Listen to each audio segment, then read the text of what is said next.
AFC Leopards and Gor Mahia sponsors Betsafe has officially launched their campaign to support sports in the country.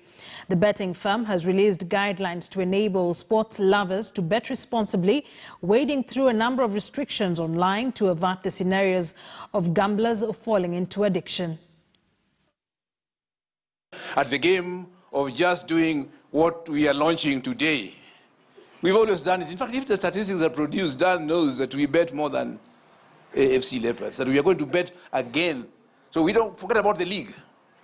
We want to beat them now in the game of betting. So we feel as a gaming company, it's our job to protect and help those people in every way we can, both as a preventive measure and also as a curative effort.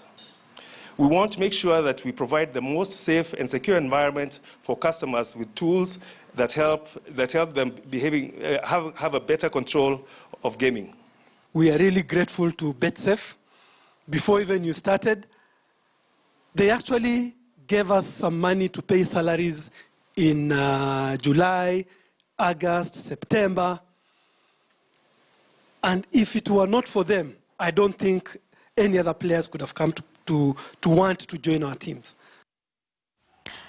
That's how we wrap it up. But remember, we're coming back with that conversation on the raft of demands the Deputy President has made on the BBI. And before he supports that referendum drive, we'll be getting in depth to what are some of the options the Deputy President, William Ruto, has and why he remains cagey on whether he'll be leading a no campaign or not.